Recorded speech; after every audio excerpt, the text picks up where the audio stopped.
And we're live. We are live with episode 7 of Everywhere We Belong. This time featuring Ishaan Goel. It's going to be a good time.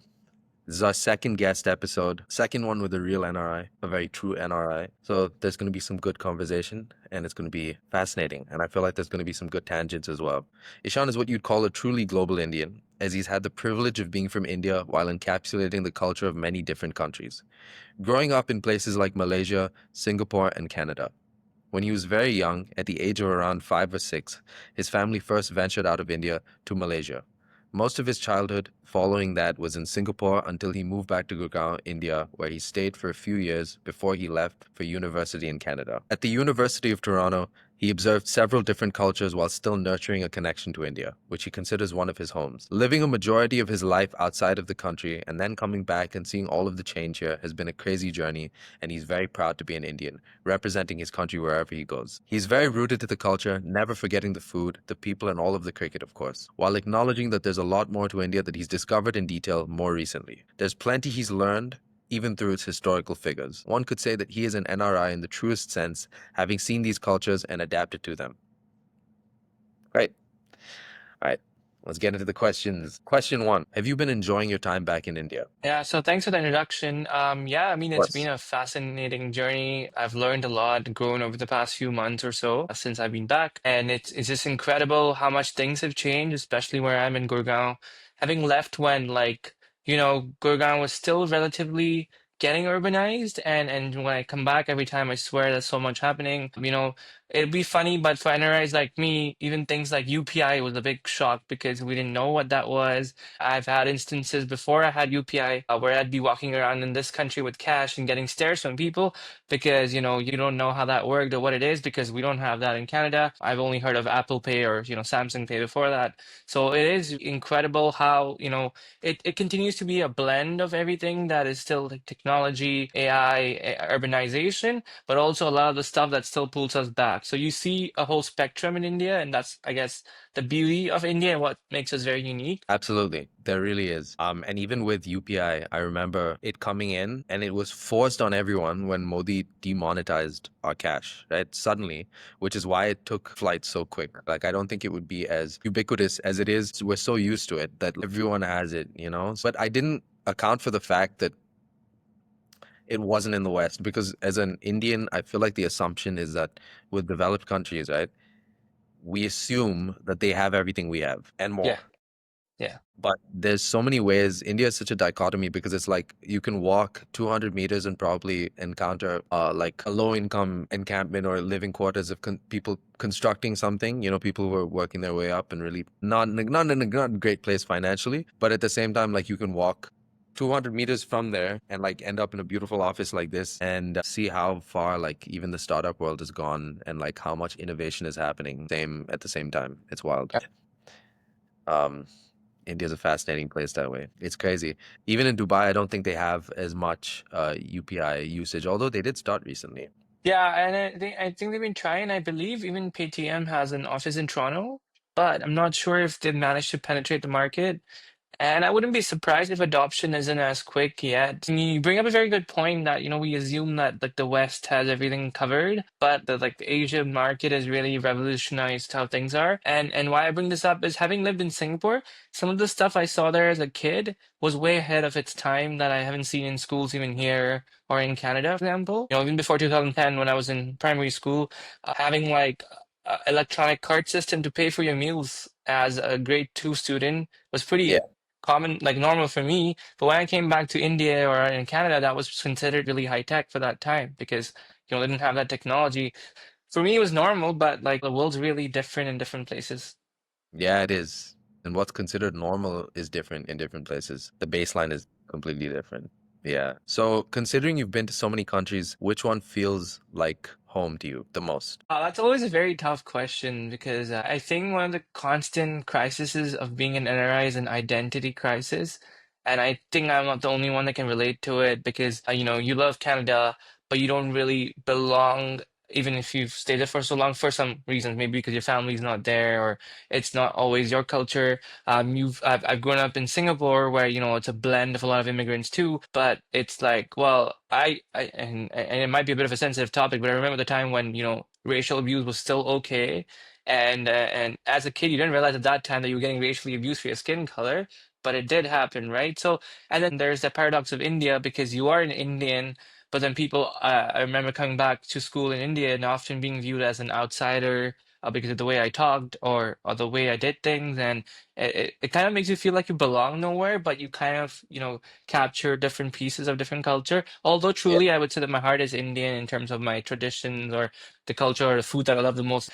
But I wouldn't always say that I've incorporated everything about India. Each of it feels home for different reasons. I would say it's very hard to say what is really home. I think because the world's become so globalized, you can kind of go anywhere in the world and still feel at home, sort of thing. But it's a big paradox. Honestly, as an NRI, and I've talked to fellow NRIs and friends who've, you know, studied abroad or work abroad, and that feeling is constantly there that after a while you just belong nowhere. And it's a weird, like we're like homeless. Yeah, I feel like it's always kind of a tough question for NRIs because it's choosing between places you've lived, right? It's not just places you visited. It's not a clear delineation between I live here and I visit these other countries. It's like you've spent significant time everywhere. So it seeps in, right, on a deep level. I see what you mean.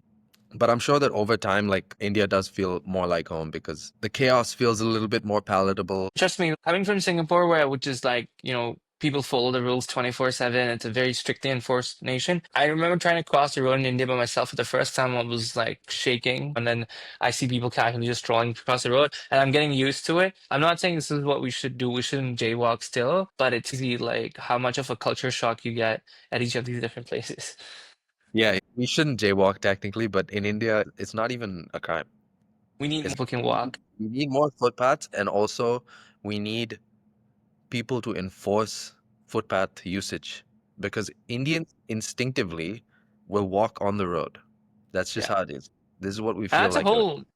whole discussion on our civic sense for sure. Like, you know, if we can do it outside of India, why not do it as an Indian in India? Maybe Yeah. we take our country for granted. It's a mix. I wouldn't say we just blame the government for everything. A lot of it has got to do with our own civic sense and what we want to see our country become, right? Yeah, I think it's so ingrained in the Indian mentality that we can do whatever we want. And like, unless the cops are looking, Yeah, everything's legal. yeah, There's nothing beyond that. So you can jaywalk. Like a lot of the pavements, don't quote me on that. I didn't say you can jaywalk, but a lot of the pavements have like cars on it. People put their bikes there. There's construction, you know. A lot of the time the pavement isn't there. So it's like I think the default is just to walk wherever there's space, which is crazy. You're right, though. It isn't only the government's fault. It's also civic sense because I've been in nice neighborhoods where it's like 5 foot, 6 foot pavements. People still walk on the road. Yeah, so it's like I don't think we're used to it. Although as soon as we land in Europe or somewhere, it's like you see everyone else doing all of this stuff methodically, and you're like, now it's weird because I'm gonna stick out, you know? So it's also I wouldn't say peer pressure. It's like a group mentality thing as yeah, well. yeah. I mean, the herd mentality is real, but I feel like we, like you mentioned, we do take our country for granted, right? We think we can just do anything we want here. I think the whole narrative that it's the lower income people or not so educated were the ones who caused chaos in India needs to change, right? I mean, you see it in Bangalore or even Gurgaon. You see this really wealthy, affluent people behaving like they've never been educated on basic etiquettes. It really baffles me because I think the whole idea is let's put the blame on the so-called lower class people and then say that's the issue of our country. So The thing is, we don't spit, right? We don't spit on or anything like that because we didn't grow up with that. And but outside of those habits and everything, even including them, right? They may not have been educated extremely well, but part of the reason these problems are caused is because the responsibility falls on everyone. The government hasn't standardized civic sense education. They haven't standardized the culture in which people talk about these things. And also, even logistically, I feel like the poor in India, they don't have space. So it's like the chaos spills over, but yeah, it's not the intention. It's no one's fault. yeah, It's my thought. yeah. Yeah, you're right. The responsibility definitely falls on everyone. So my next question is, did you enjoy your school experience in Singapore? I know you spent the majority of your schooling experience. Uh, you had the majority of your schooling experience in Singapore, so I was curious about that. It's incredible how the whole system works there. It's quite baffling to many. It is one of the most rigorous systems in the world. Following the whole Asian schooling system is way harder than the West, as is the common narrative. I think what stood out for me was just sometimes the amount of emphasis they put on having co-curricular activities being done. So even though you might be excelling at academics, sometimes it wouldn't progress you to the next grade until you clear like certain fitness tests. At that time, I might be like, okay, why are we even doing this? But having then studied in India and even looking at Canada, I'm like, wow, this is actually such a great way to instill fitness values in young kids. Because I remember coming back to India and, we had this physical ed periods and it was a joke because, the guys would just, some of them would want to play football. The girls sometimes would just want to sit and do nothing. And for me, it was like, well, you should be not forcing, but you should be making sure everyone's doing some sort of physical activity, right? Because as we've seen in India, obesity is going to be one of the most common illnesses that's going to affect our country, which is similar to what's happened in the States. But whereas in Singapore, I mean, at grade two, we were doing this like national fitness test. I remember going to high school in Singapore, where we started our morning like doing like 6 laps of the track every morning without fail, even before assembly. I think the key thing with some of the schools in Singapore was just the amount of discipline they inculcated within students. Like you gotta not litter, which is now basic civic sense. You gotta like be fit. Like, we won't, put you in the next grade until you clear your fitness test. Doesn't matter if you're a 99 percentile student. The amount of technology that I saw in terms of just using computers, like I mentioned, using electronic payment cards. Yeah. Back in the early 2000s to even make payments in schools, right? We were cashless back then, which is Yeah. like we're talking early That's pretty. 2000s. Yeah. I didn't see it even that much in Canada or India, where like you're saying the national pledge, you're pledging to keep your country protected, instilling a lot of pride in your country for National Day. Like we had things where they would take us to the National Day parades and make us really like feel proud of being a Singaporean, celebrating things like Children's Day and Teachers Day with Gutso. So it was insane because Singapore, I don't know how many people know, is a very multicultural country even though it's dominated by the Chinese population. But we got exposed to a lot of different cultures, like the Chinese New Year. The Muslims had the Ramadan and Eids. Even Tamil is one of the national languages there. So Yeah. I heard. celebrating Diwali, which is crazy because you would see signs in Tamil in Singapore, and there's a Yeah. lot more acceptance of that culture sometimes in there than I've seen even in India, right? Because we have the whole North versus South Yeah. debate and the stupid fights going on. So it's crazy because, the country, it's tiny country. It's half the size of Delhi. It's about 600 square kilometers. And the amount of progress and discipline they've had is insane. And I think a lot of my values from schooling definitely came from there. Yeah, that's amazing. It sounds like they really emphasized what was important and they were strict about the stuff that matters in the long run. Like having a stringent fitness policy at a school is great because otherwise you're leaving it completely to them how they end up, and the habits build. And then if there's obesity when they're adults, it's difficult to get out of. It takes a lot of intention. So if they build those habits, that's fantastic. And my mom went to Singapore 2 years ago or Mhm. so. And she was telling me how there were just Tamil signs everywhere, and she felt so comfortable with it. She heard people speaking Tamil. It's nice that it's involved and it's allowed and it's accepted. They accept their multicultural nature, which is nice to see because I feel like a lot of places, even in India, they resist that. I was sitting at a table the other night. My friends and I were getting a couple of drinks, and I was looking around, and I had this random existential thought and it was like me and a few other people at a table, and like all of our skin colors were like varying on the spectrum of brown. And I thought it was beautiful. I think that's so nice. And I think that, I don't know, having acceptance for that instead of trying to make everything like completely the same is nice. I appreciate that. I definitely want to see Singapore at some point. They're pretty strict though, no, about things. Like you get fined pretty heavily if you drop a packet or you drop your Yeah, gum. yeah. I mean, if you want to know something funny, it's like that used to have this correction work program. So if you were caught littering on the streets, they would make you wear these jackets and sweep the streets, even if you were like a teenager. They have absolutely like no drugs, no gun policy, if you've heard of that. They managed to enforce discipline and people just follow it, right? So it's almost like a factory of people who are used to following the rules. I know it does sound bad when I say that, but it's done wonders to the country, right? Like if you think about it, 50 years ago it was nothing. It was an island that broke off from Malaysia, and people were laughing at it that it's gonna die. And it became one of the biggest economies in the world for an island that has no resources. So the Yeah. efficiency, and if you've heard about Changi Airport being one of the best in the world, if you ever want to see what a good airport is like, I would say go to Changi Airport. And I've been to airports in the US and Canada, and I got so disappointed. But if you go to Changi Airport, it just blows airports out of the water.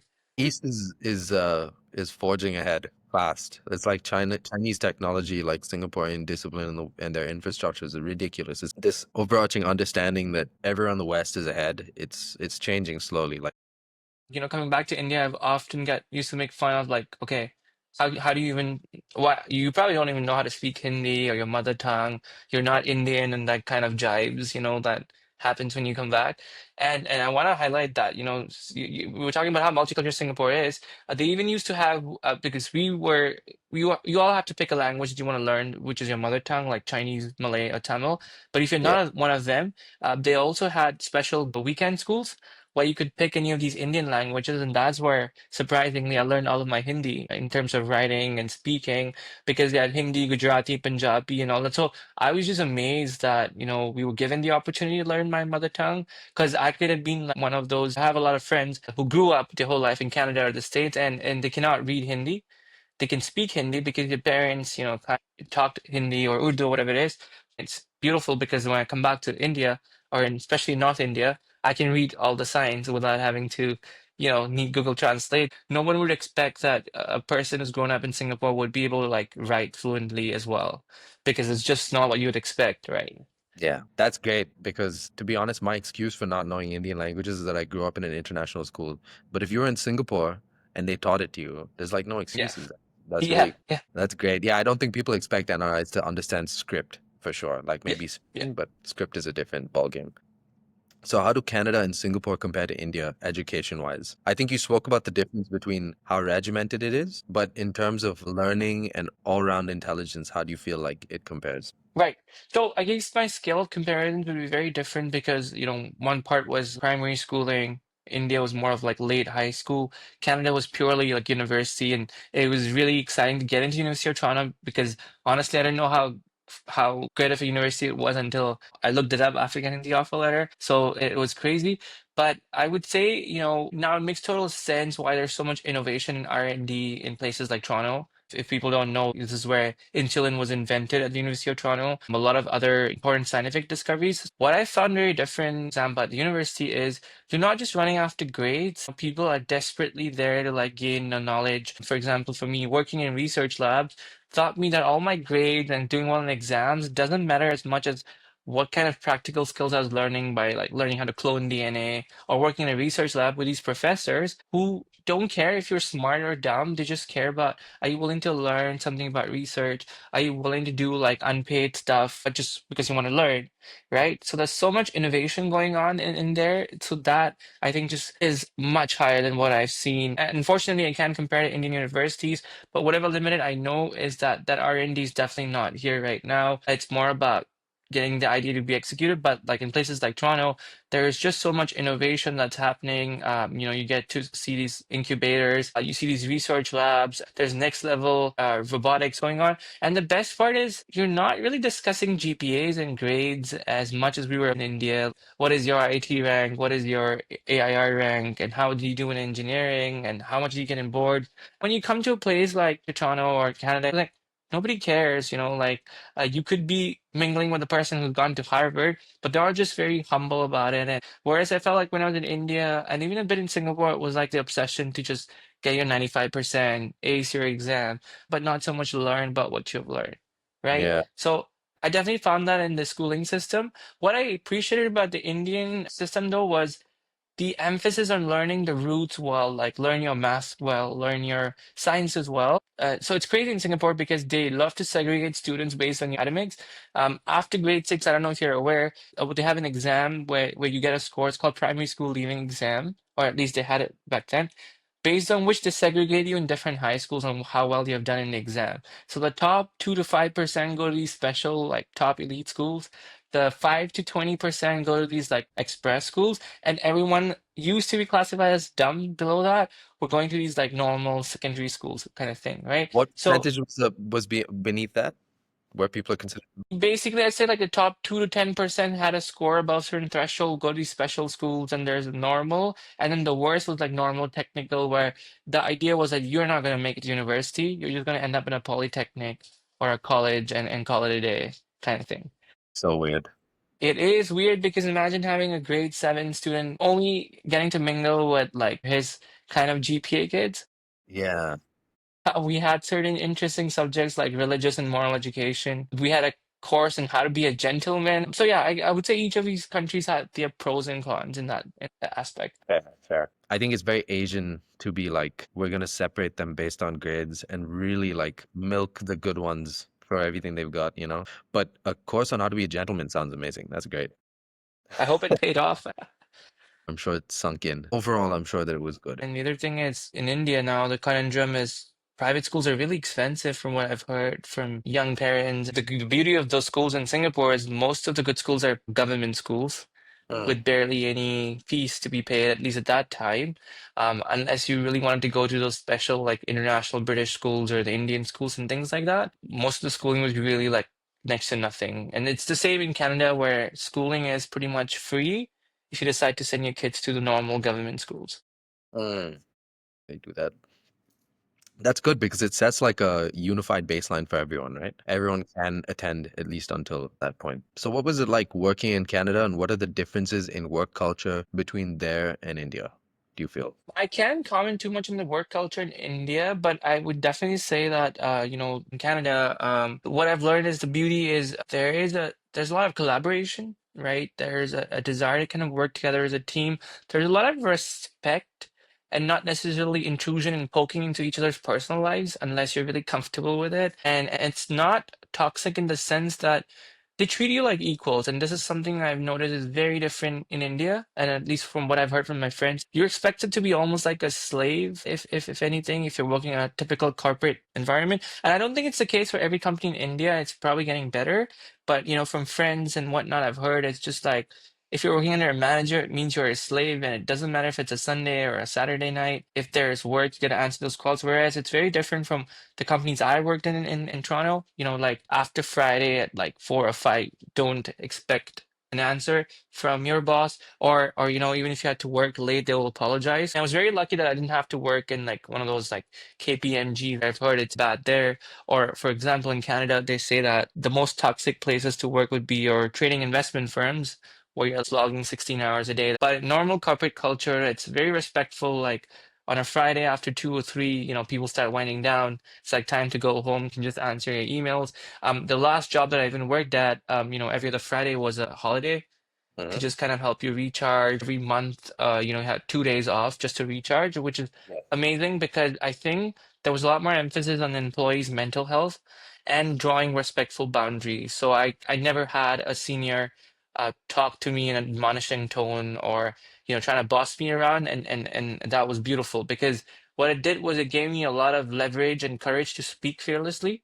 Mm, And be able to express my opinions without caring for repercussions. I am sure there are bad apples everywhere. I'm not saying it's perfect there, but it's just amazing because you're respected. There's a lot more freedom, and yeah. they expect you to contribute in terms of ideas and innovation, which is a big Mhm. thing for me. I really Yeah. like that because they value an opinion of a junior person like me who might have started a few years ago versus a senior who's been there for 20 years. And I remember having done internships in really big hospitals like St. Michael's Hospital. Yeah. I was terrified because I was standing in front of like these doctors and researchers who've done like groundbreaking research on cancer, Yeah. Yeah. children's health and whatnot.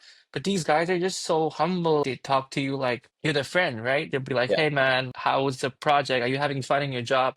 And I'm terrified. You're like, this guy's probably gonna get a Nobel Prize soon. It's just amazing how casual it is there that way. Like there's no egos and there's a lot lesser there. It doesn't matter if you're a VP or just an intern, it's almost Yeah. like the same. I love that. I feel like the value on innovation and contributing and taking ownership and responsibility is probably the priority, as opposed to like some hierarchical, like, oh, he's young, he just got here, we're gonna put him down, make sure he knows his place. That doesn't seem to be the precedent. I'm sure there's, like you said, at KPMGs and trading firms and such, it's probably still intense, just the nature of the work. but the baseline and the usual precedent is that people are respected and you can have your boundaries. I feel like I'm lucky with where I'm working because at Belong, everyone kind of understands boundaries and that there's a balance, and, and people need to take their breathers when they need to so that they feel motivated at work. Yeah, I don't think that's the normal thing in India. So it's definitely something to be grateful for. Yeah, and something that probably needs to change here because there are a lot of smart people trying their best, but treating them like work dogs is not gonna end up well in the long run. And I mean, from what I've read on Reddit and surveys and things like that, it is pretty toxic still. We're in 2025. You have a lot of freedom, but it looks like they're being treated like badly. Yeah. People will eventually burn out. And also, if you don't have time to relax, personally, I feel like there won't be drive to make it as good as you can. It's just going to be like, I just want to get this done because I'm tired. I feel like that would be the mentality if people are burnt out. So, what was your budgeting like while you were working there? I know you said you worked briefly in Canada. It wasn't particularly long, but I was just curious. Yeah, I mean, I've worked there for like good 6, 7 years. In terms of budgeting, I think yes, that's one of the trickiest thing working abroad. The whole dollar thing. Unfortunately, I think taxation is pretty high in Canada. Cost of living in Toronto has really gone up as well. So what I did in terms of budgeting, and I wouldn't say I was the most financially savvy person. I paid a lot of emphasis on investments, and I tell this to a lot of people because unfortunately, universities and schools don't prepare us how to be financially smart. And this has come to me from just my own self-learning and listening to smart people that investing is the number one thing you should be doing with your paychecks. Unfortunately, a lot of our generation still believes that, you get a paycheck as long as you can not run out of money. By the end of the month, you're good. Go spend outside, eat, party, this and that. But the number one thing that I try to emphasize was investing. And I would say I didn't know anything about investing because my background wasn't in finance, right? But the whole habit of investing and saving as much as I could, watching how much I'm eating outside, even like it's a small habit I know. Maybe not going to Starbucks as much. People would say, well, Starbucks is not expensive, but $6 a day does add up in the long run. I would say it really helped me when I decided to quit my job and pursue a master's because that gave me a lot of financial security, which I wouldn't have had otherwise. A simple example is like if you were just smart enough to invest like $10 in Tesla every month, 6, 7 years from past before, you would have had quite a bit of money even now in your account. So they don't emphasize that enough, unfortunately. And I would say most of us were like still middle class, aspiring to be rich, that kind of category, having degrees, but not sure what to do with the money. I would say that that's the number one thing they should be teaching you is how to budget, how to invest. Even if you don't know how to invest, just put your money in an ETF for God's sake. Yeah. And they haven't taught us that. And I see really smart people, maths, PhD, this and that, in their 20s, in their 30s, they're afraid of investing. It's like they're gonna get stung by a bee or something. So things like these just baffle me because these are things you'll never learn in school, and I think it should be taught in school. Yeah, I don't understand why schools don't talk about budgeting and investment. They'll talk about John Keynes and all this And stuff. yeah, Benjamin Franklin, yeah, yeah. But they're not going to tell us about budgeting. That's just practical life skill that you have to pick up later on. Yeah, that makes sense. I think I would assume that it's probably not wise to start a life in Canada and move from India unless you're being offered like 70K. Yeah.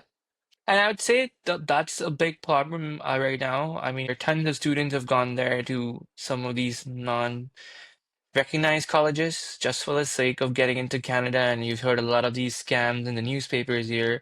And they're primarily from a few states. There are lots of such people there. It's not, I'm not trying to disrespect anyone or anything, but it's essentially you're going there to get a degree, which often lands you nowhere. Unfortunately, the market's pretty saturated, and there's a lot of rising geopolitical tension between India and Canada, or has been for the last 6 months or a year. But these kids, they spend a fortune from their family going to these, colleges that don't really offer a future, and then you'd see them working at gas stations and Tim Hortons and convenience stores which pay barely minimum wage or a little more than that, and it's not really sustainable. I mean, some people would say, yeah, we can get by, or we keep grinding and you make it work. Sure, if it suits you or if you're willing to do like 10 different gigs. I mean, I have seen people succeeded that way too.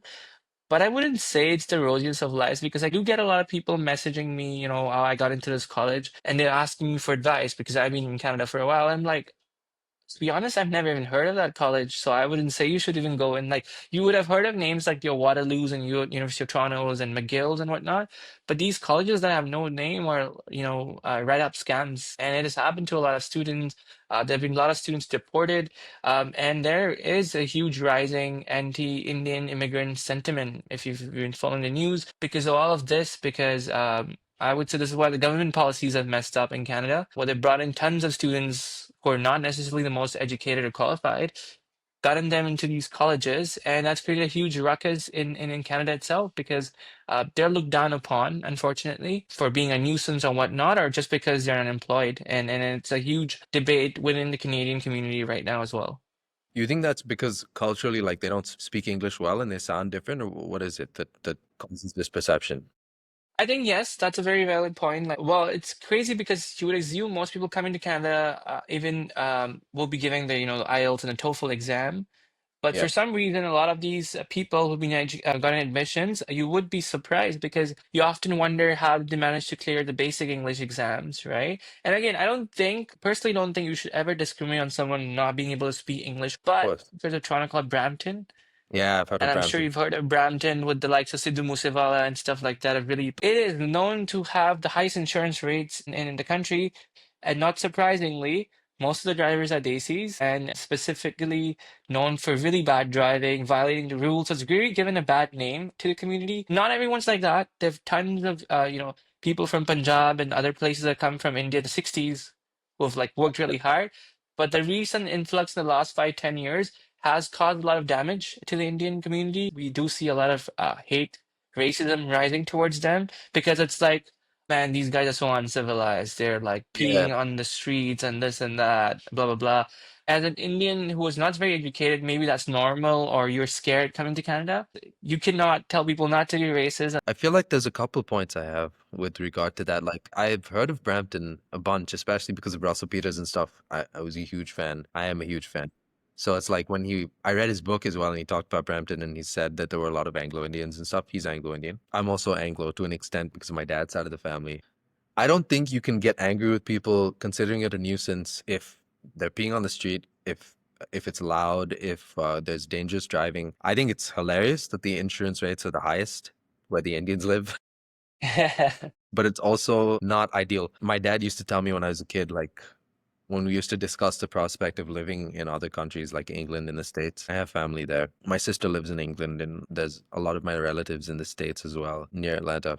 But my dad used to emphasize the importance of integrating culturally if you're living somewhere else. He used to stress that fairly often because in our family, it's like if you're going to go there, be one of them. Make everyone feel comfortable. Like you're moving to another country, you have to accept their norms and the way they do things. You can't carry Indian culture over there and be out in the open with it and force it on people in a sense, either through behavior or anything really. But I think there's a tasteful way to do it. I think a lot of Indians do that, like to our credit, integrate culturally, enjoy the culture elsewhere. And even if you're taking the best parts of India, like the food, the hospitality, the openness, right? Warmth, you can take all of that stuff and leave all the backwards stuff behind. When I'm sure the people that don't do that get credit for it, right? Like who choose to take the best parts of India and be culturally sensitive. I agree. That's the problem with social media too, right? Like, you've all these amazing Indians or Desis who've gone there and done the hard work, community service, integration, making an impact on the community and economy. But then Yeah. with the whole social media culture, any one bad act, I'll give you an example as there's a place in Toronto near downtown called Dundas Square, which is like a mini Times Square, a copy of Times Square. There's a lot of Punjabi or a lot of Indian people love to gather there, mostly college students. They love to rev their Mustangs or whatever car they have, play really loud Bhangra music and start dancing on the streets. That's a Friday or Saturday. I would say it's okay, like whatever, do it because buskers are everywhere on the street, and it's not like only Indians are doing it, right? You've seen a lot of buskering happening in London and in New York and whatnot. It should be okay, but with the whole stereotype that is against our community right now, you would suddenly see these reels pop up on Instagram and Facebook. Oh, look at these Indians. They're making Canada worse. You read the comments, and you, as an Indian, you feel hurt because you see a lot of racist comments by our own people or by these white supremacists. And it's like, oh well, it's not all of us, right? Like I'm not going there on a Friday to do Bhangra on the streets because that's not what I am. right? Yeah, Let yeah, them yeah. have fun, but then maybe there's a point where they're crossing the line. And that's what I tell people that when you're an NRI, you stand as an ambassador for India to the world, right? What Yeah. can you actually tell them about India that's good rather than highlighting negatives? We're doing well. But if you go abroad, still you realize how much respect India has isn't necessarily what we think it would, right? Yeah. Because I've had friends who are not Indians, you know, who are from Canada and whatever. They would still ask me questions like, "Oh, you guys have elevators in India? Do you guys travel by horses and cows in India?" It is racism and stereotypes, but those are the things we kind of need to debunk, but also not elevate these stereotypes about us being like loud, rowdy people. One of the classic examples is the moment a plane lands in India, or if there's a plane full of us, you would see how people just stand up the moment the plane's landed. No matter how many times the air hostess would be like, "Guys, please sit down. The plane's not done, you know, taxiing to its gate." So we should be able to represent India on the highest stage. That's true. I think that takes an effort to be restrained a little bit. Elsewhere, you just can't do that. And again, I find the idea of Punjabis out there doing Bhangra at that knockoff Times Square hilarious. But I can see how people living there who've never seen that will be like, what is going on? It's kind of overstimulating. But it's cool if they're doing it with Mustangs, in my opinion. That's dope. Yeah. They have nice cars over there, right? The Punjabis. Yeah, I mean, it's pretty inspired by the Punjabi music videos. It's always one of those cars, and I don't know how they afford it because, like I mentioned, a lot of them are still just doing very normal jobs, deliveries, and this and that. Credit and EMI have let people think they can have anything. It's a dangerous trap to fall into. But I guess a lot of them just want to be in an AP Dillon music video, you know? There we go. You've hit the nail on the head. Yeah, R.I.P. Sidhu. His music was wild. A lot of respect for him. There's a statue of him in Brampton, actually. He's pretty revered there. That was his city. Okay, I don't think I'd heard of that. That's crazy. What percentage of Brampton, just out of curiosity, do you think is Indian? Honestly, I'd say a good 90% or something. I've not been to Brampton so much, unfortunately, but yeah, I mean, it's a huge Desi community, mostly probably Punjabis and Sikhs. Quickly going back to what my dad said about integrating. When he went to New York for work, his office offered to set him up in this building where a lot of the employees stay. And he went in there and he was like, these are all people I could meet back home. I want to be elsewhere. I want to be out of my comfort zone. And when I was in Germany, it was the same story. I just didn't want to be in this bubble of cultural monotony. It's comfortable maybe to be around people you're used to and to have languages and smells and everything be the same. But I personally think it's exciting to see how people do things differently. It's always a mind expanding experience. And that's nice. I'm sure it's not the easiest seeing racist comments about India. If people see it as a monolith, they're doing themselves a disservice. I'm sure that a lot of people are sensible enough to not see India as a monolith or Indians as a Yeah. monolith over there. We've conquered the world with the food. I mean, the butter chicken and the naan. I went to a Punjabi restaurant outside Leeds when I was in England, and the food was really good and it had all the color, but none of the spice. It was still good. But I was like, it looks the same, but it tastes so different, you know? Like when you're really Indian, there's almost like a masochism. You're like, I want to feel some pain when I eat also. Yeah, England is funny. It's a funny old place. I love it though. It's beautiful and I had such a good time over there. Like it's just jaw-droppingly beautiful, especially when you're in Yorkshire. Which is like kind of a out of the way non-city place. It's farmland, horses, streams. It's like the typical Enid Blyton, England, you know, like the Yeah. children's Well, those novel. books were good. Yeah. So now that I have a picture of what it was like culturally when you were in Canada and Singapore, because you spent a significant time in both working, what was the dating scene like in Toronto, in Canada?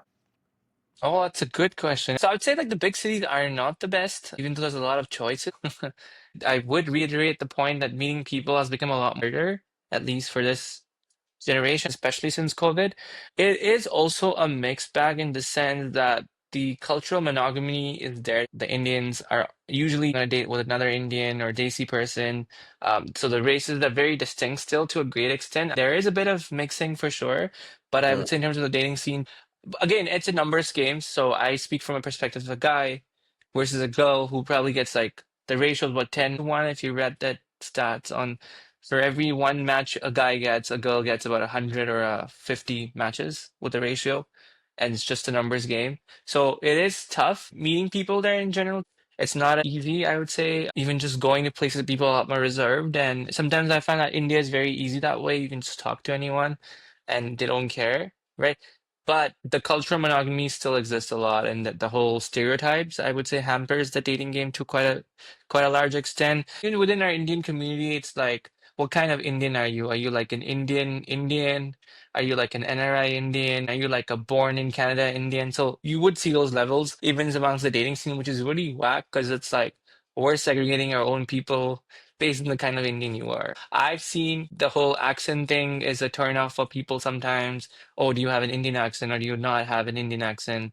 Were you like growing up in India? Then that's a no. So it's weird, but people have all these criterias for sure. So does it skew towards people that don't have an Indian accent? Like if you sound like a global citizen or like someone that was born in the West, does that work in your favor?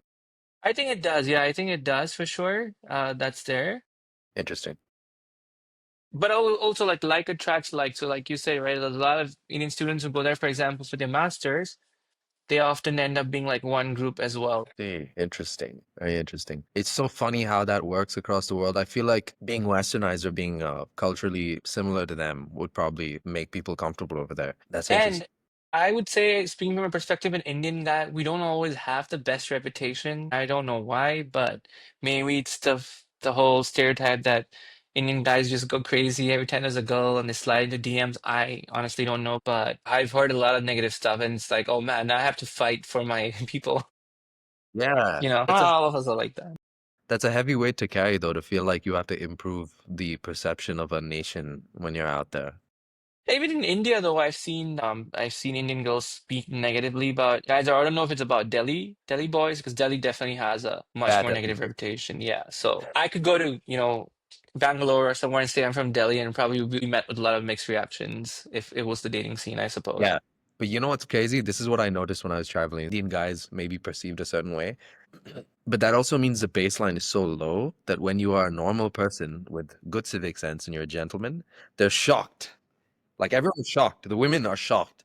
Do you know what I mean? It's like, Yeah. oh, this guy's different. You stand out so much that it almost works in your favor when you're talking to people. Not even just romantic, like just in general. It's fascinating when you break a stereotype, when you meet someone, when they're like, oh, they're not all like this. That's interesting. You know, people are their own people and they stop seeing it as a monolith, hopefully. Yeah. And I think it also reflects how low our standards have become in general, right? For women to feel that a guy who's normal is just, whoa, it's like, Yeah.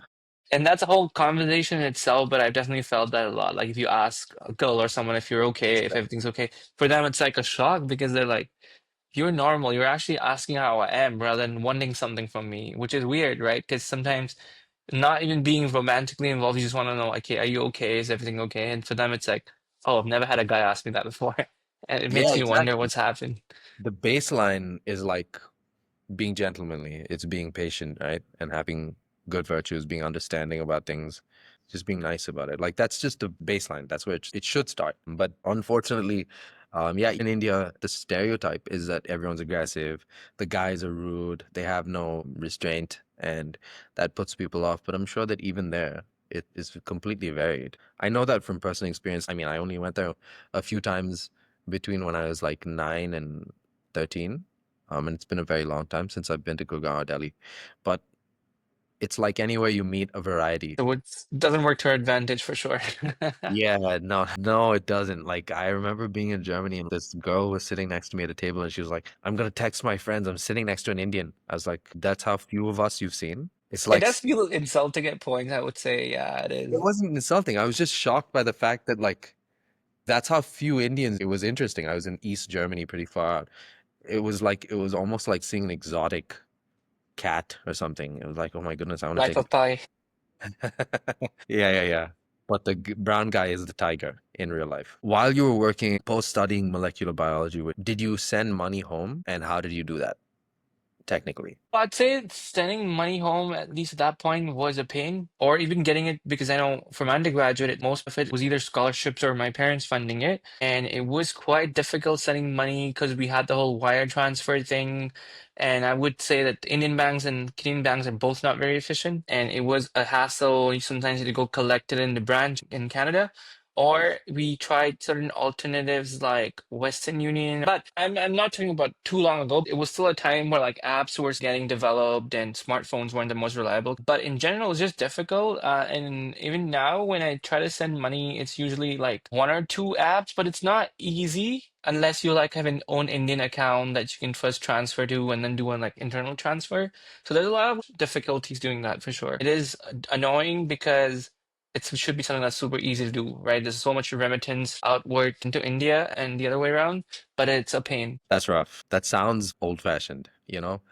Because it's just so wireless now. I suppose across borders, it still takes additional steps, even today. Did you ever face racism either in Singapore and Canada? I know we spoke about instances of it towards other people and groups in Canada, like Punjabis and everything, when we're culturally a little bit loud. But do you feel like you personally experienced instances of racism? Oh yeah, I think I realized like, well, because Singapore I was really young, you didn't really know what racism was. But when I think back about it, stuff that was said like, one was like, oh, you're not so dark for an Indian.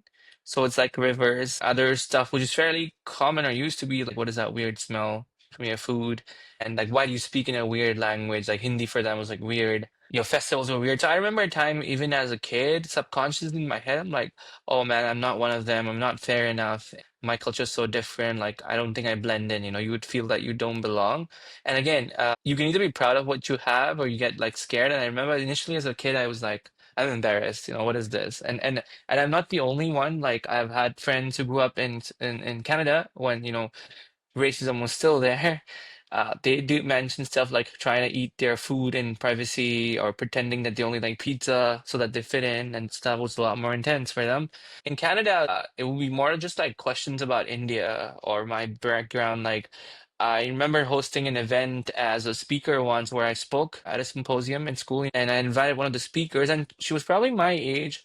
Funny enough, I think she was probably Indian or at least Indian roots. And the first question she asked me right after the event was, how do you speak English so well? Like, aren't you from India? And for 2 minutes, I was like, I don't know what to say, like, you do not know that India is like the second largest English speaking population or the largest. Yeah, we might have an accent or whatever, but it's not like we don't know English. And plus, I've Yeah, been studying in Toronto for like, what, 5 years. So obviously, I know my language. yeah. The cow stuff is a big thing. And even though it's say that's jokes, that these jokes are like meant to be racist. And I'm not saying we're not racist as Indians, but it just takes more of a toll on you because you don't even think about it subconsciously, right? Like when they ask you these questions, you're like, I remember even having an employing boss, like he didn't mean it, but as a joke, he was just like, someone didn't drink or anything. He'd be like, oh, it's okay. We'll sprinkle Ganga water on you because that will absolve you to sin. I'm like, was that supposed to be funny?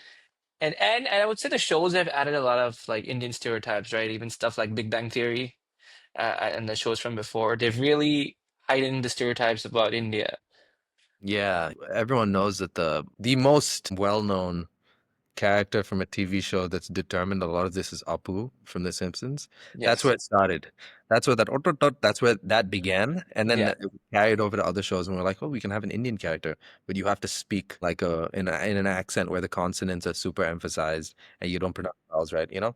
It is funny, but also not funny at the same time. It's like, well, you got to read up a lot more about what's happening in the world, right? Like, maybe a lot of people still don't know about the AI revolution in India or the amount of tech stuff there's there, or the classic assumption that all Indians are, software engineers. Well, yeah, that one is but like you can't be mad at them with the engineer thing and with the accent thing. It's like a lot of people have an accent. At least be funny. Like if you're gonna make racist undertones in your jokes, they need to be funny, in my opinion. The software engineer thing is wild, but there's so many. There's so many engineers, so many Indian engineers there. So it's like you could like throw a rock at like 6 out of 10 Indians over there. They're probably doing engineering of some sort. Like the majority of Indians abroad. Computer science engineering, I'd say, yeah. Also because Indians are fantastic at it, so I don't think it's something to be ashamed of at all, you know? But yeah, I've seen a lot of like clips of like Akash Singh and like these other comedians, and they're so good at profiling people. They know instantly when an Indian's in the audience and he's a software engineer. Yeah. There's like Same for tell, Hassan Minaj, right? Same for Hassan Minaj. If it's like a doctor, if not some doctor, he's an engineer, that kind of stuff. yeah. Oh yeah, Hassan Minaj. I haven't seen him in the news or anything for a while. Yeah. So have you had to develop methods of mental resilience that help with either unpredictable seasons or dealing with moments of not being understood as an Indian abroad? Because I know there have been seasons for you where, like, maybe even now to an extent, or you're figuring out what's next, but you don't have guarantees down on paper at the moment. Oh yeah. Oh, this is not even talked about enough. Like the amount of loneliness that you feel just venturing out as a 16, 17-year-old abroad, figuring it out, culture shock and everything, no family support and whatnot. It's huge. It takes a toll on you. It can. I mean, I've seen people get really depressed. It's not always as rosy as it seems because you're buried with assignments. And if not assignments, like adapting, cooking yourself and trying to figure out life Mm. or Mm. working. Yeah, The amount of loneliness is insane.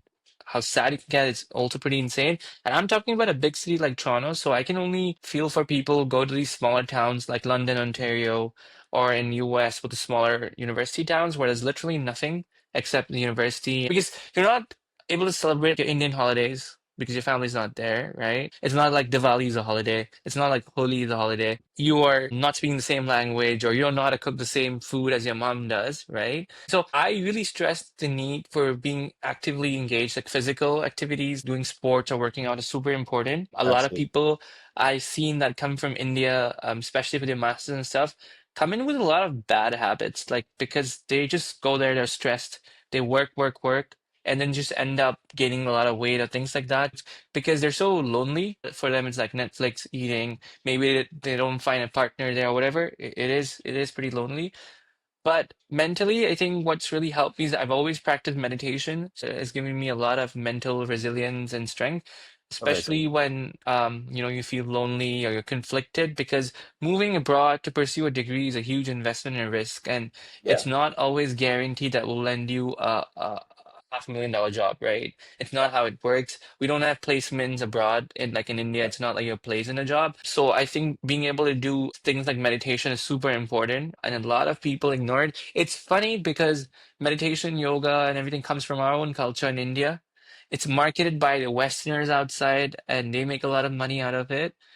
But our own people don't want to do it. Stuff like meditating even 10 minutes a day. I volunteer as a meditation teacher as well for the last few years. So it's great because you meet people from a lot of different areas of life struggling with some sort of not struggling or trying to just seek balance and peace.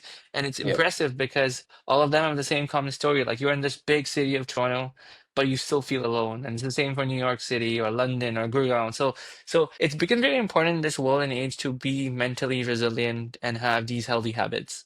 That's so true. As a concept, loneliness, it baffles me that people study there and they work there and they're somehow lonely because in my head, I'm so used to having something to do if you want to, right? Something as simple as like I have enough close friends in Bangalore that I've known for a long time that I can hit them up and just be like, hey man, you want to get a coffee today or something? Or do you want to hit up this nice restaurant or something?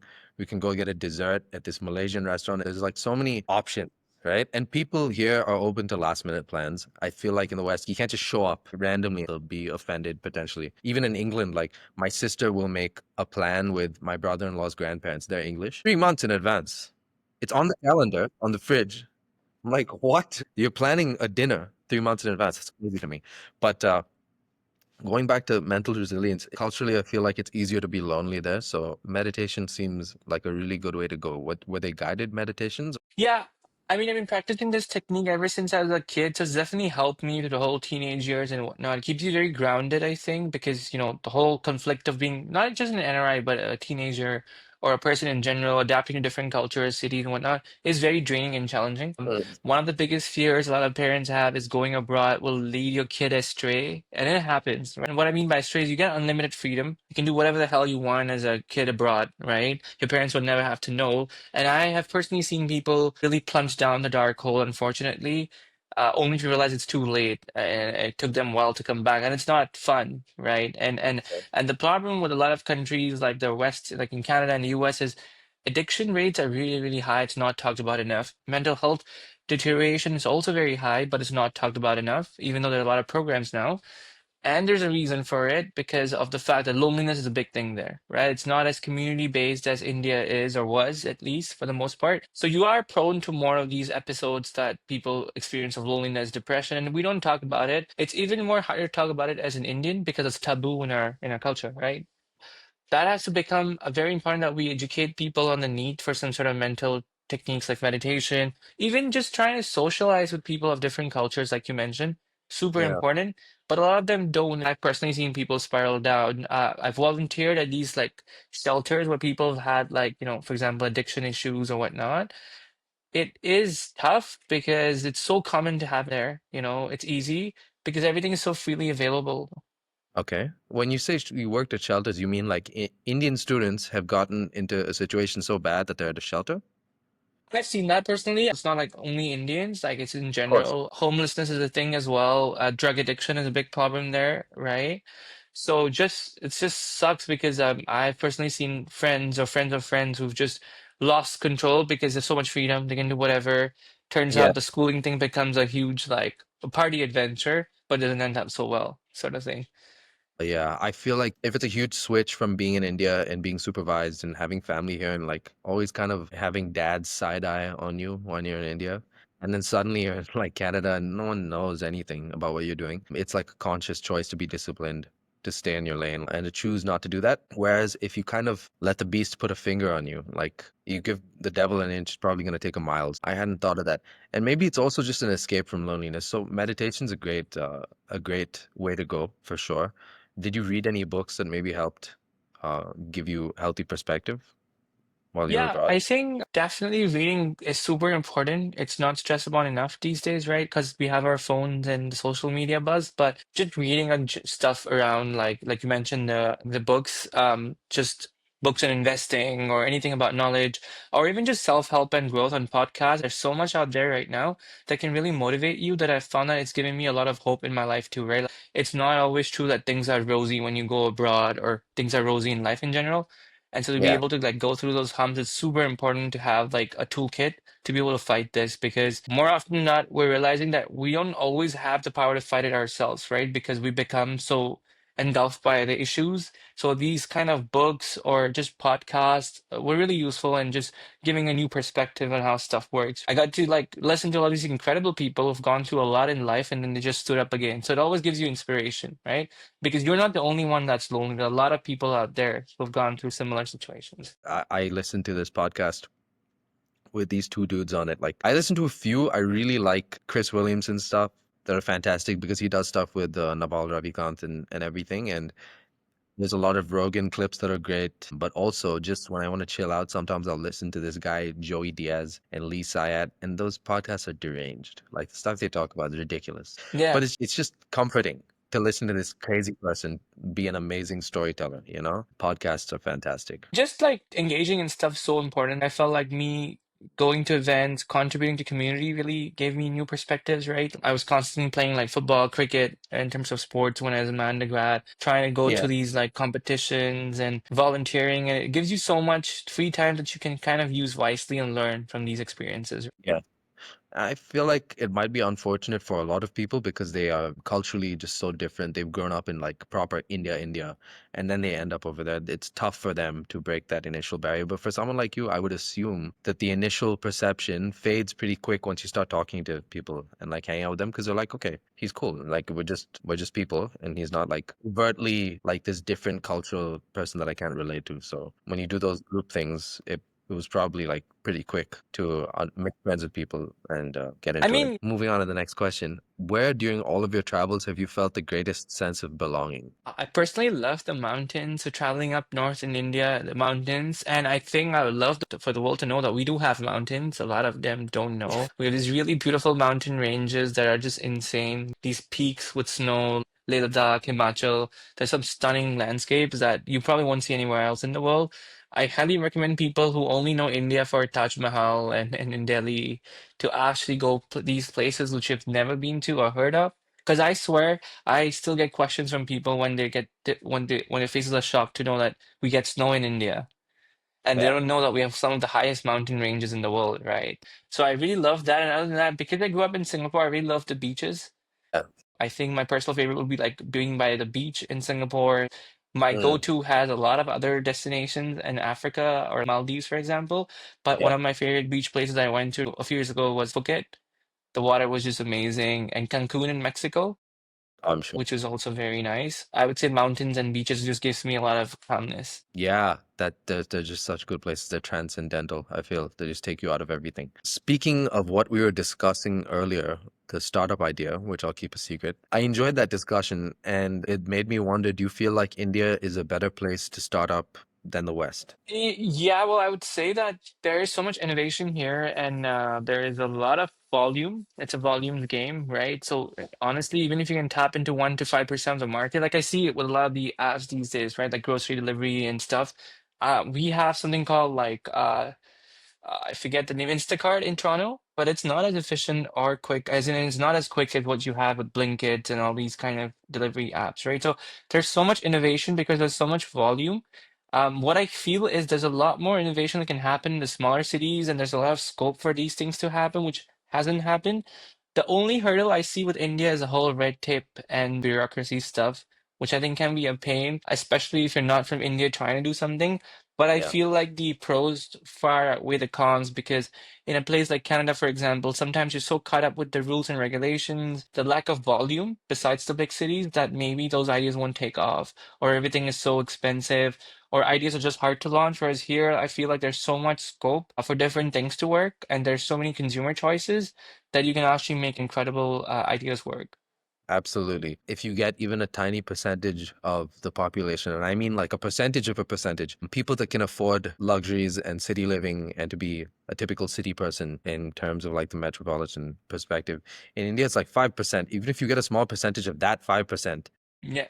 still gonna make bank. Getting around the red tape, it might take greasing a few palms and everything, and being super patient. But you're right, the pros do outweigh the cons, definitely. I have two more questions before we do the rapid fire. What aspects of India do you believe are impossible to replicate elsewhere? I would say the culture, hands down, right? The people and the culture, what I mean is the authenticity of it. There's so much diversity, and the world doesn't know about it because they all assume sometimes we speak Indian or we're all Hindu. It's not true, right? That's a big thing. I think the second would be how much it has to offer, right? And how much you can learn from it. It's crazy in terms of history, maths, really anything. So it is very unique in that sense. And where we are positioned right now, I think it's very unique too, because we could become a top nation, but we're at Uh-huh. like the crossroads, like population. But I think, yeah, I don't know, we could either use it to our advantage or our disadvantage right now. Yeah, absolutely. It's a very unique country. I feel like if India could get the civic sense sorted out, we'd be a good step forward because the intelligence is there, the innovation is there. But I feel like the way we relate to the rest of the world for sure could use some polishing. Considering the changing seasons and where you've ended up at the moment and being back in India, what do the next few years look like for you?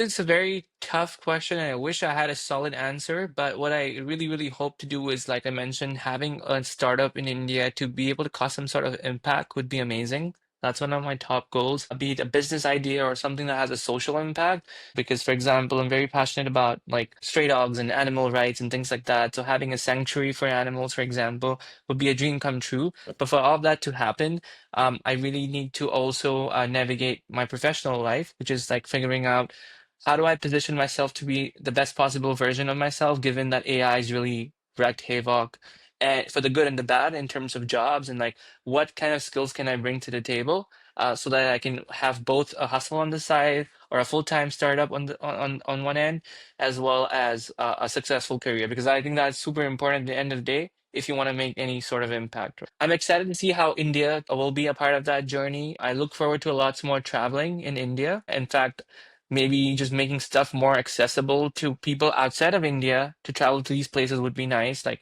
how can we make travel more friendly for people who are coming outside from India for the first time? Maybe just traveling around the world and picking up new skills would be important. I'm really passionate about coffee, so maybe having something with coffee would also be nice. So there are a That'll lot be of dope. plans in the pipeline. It's just how do we make it work is always a big challenge. And I'm that season of my life where like things might not always be moving super smoothly, but that's an exciting challenge, right? Like how do you go from being stuck to making all of this work out for good goals, really. Absolutely. That's exciting. I certainly hope those ideas come to fruition. I didn't know you were interested in animal sanctuaries and such. That's really beautiful. All right, moving on to the rapid fire section. I have 5 questions. We should limit the answers to 45 seconds to a minute.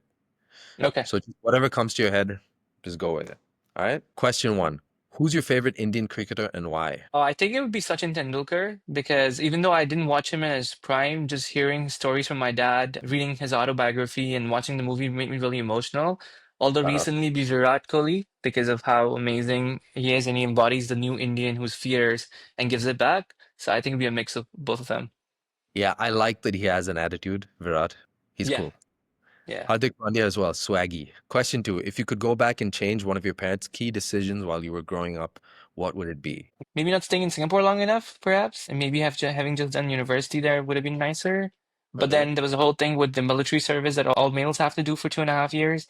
So maybe they were not wrong either. But it was just so convenient there, and it was very close to India as well. So maybe that's why I really liked it. Well, fair enough. Doesn't seem like there are too many regrets. Yeah. It's always a good thing. Question three, what one thing would you instantly change about India? Well, that's a big list, to be honest, but I would say the civic sense, the need to be just trying to work together as one rather than trying to fight each other on the road, in the markets, on the planes. Like, let's remember we're one country. You're seeing a lot of divisions these days because of religion and how politics is being played out. So I think if we can unite to our strengths and try to help each other, this country would be a lot more amazing. And please, please don't litter our country, man. It's crazy. That will be a big win. It would be. It would be a big win because the country is beautiful. Question four, what country would you choose to settle down in for good? You don't have to consider logistics or finance with this answer. If you just had an open choice and both of those things were sorted out, which place would you pick?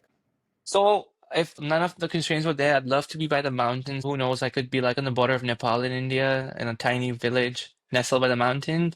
The other dream would be like a place like Aruba because I love the beaches. Aruba or Monaco, but I think Monaco is just too flashy. Although I like watching the Grand Prix, but I'd probably pick the Aruba just so that I can enjoy the sun and the beach. This is a question just for me, but who's your favorite F1 driver? Right now it will be still Lewis Hamilton. I Same. do like the attitude of Max Verstappen, but Lewis is just a legend for me, right? Having watched him as a kid. Yeah, he What is. about you? It's him and Fernando in that class, and I feel like all the other guys have left, like even Kimi left, Sebastian left. So it's like in that class of driver that's been around, from when we were kids and still destroying it, it's Lewis for sure. He's my favorite. After that 2021 debacle, I'm still like, when is the next championship win for him? I need that to happen so it scratches that itch. And he's pretty grounded, right? And he represents a lot for like the black community as well, because I don't think it's the first time they've had like a black driver. You're yet to see a breakout Indian driver in there, and it's a rich people sport, I think. Absolutely. It's the richest people sport. F1 drivers, when it comes to sports, are the highest paid athletes in the world. Question five. What was your biggest culture shock moment in your life? I think it was coming back to India one day and just seeing so much chaos in my school. People stealing each other's tiffins, cheating in exams, man. That was a big thing for me because coming from Singapore and stuff, what's super strict. This is my final rapid fire question, and I just added it because I just want to know what was the weirdest thing you've eaten abroad? I would say because I'm a vegetarian, my scope's pretty limited. Okay. But I would say like if you've had durians before, the Singaporean fruit, It smells so crazy. it smells so bad, and I don't know why I tried it. Like my dad's a big fan, but it smells so bad that literally it's banned on planes and stuff. Yeah, they banned it because it smells so crazy. Like my mom grew up in Malaysia. She was in Malaysia till she was 9, and I haven't even had durian. I've had bubble gum that's durian flavored. I went to Malaysia for my cousin's wedding. I never ate that fruit. My mom said that it was a point of pride for her father that if they got a durian and a worm came out, that means it's a really good one, apparently. Horrible. I had the bubblegum thing and I couldn't get the taste out of my mouth for 45 minutes. I spat it out. I couldn't get the taste out. It's so overrated, man. And That's not, are you serious? yeah, I remember going to taxis where they had durian leaves as air freshener. I'm like, oh my God. I mean, if it exists, I would imagine it's like a prank thing. Like it's Now not it's a real real thing. in taxis. I know there were like drivers who put durian leaves and stuff. I was like, oh my God. That is ridiculous. Oh my goodness. Well, yeah, Durian's a weird one. Well, anyway, that's the episode. Thank you so much for your time, Ishan. It's been a pleasure having you on the second guest episode of Everywhere We Belong and being given all of these insights while discussing your life and the lessons you've learned from it. We all wish you the very best going forward, and I'm personally looking forward to taking our idea further. Cheers. Thank you. Of Thank you. It was a lot of fun. I really appreciate it. course, it was a good one. Thanks, Ishan.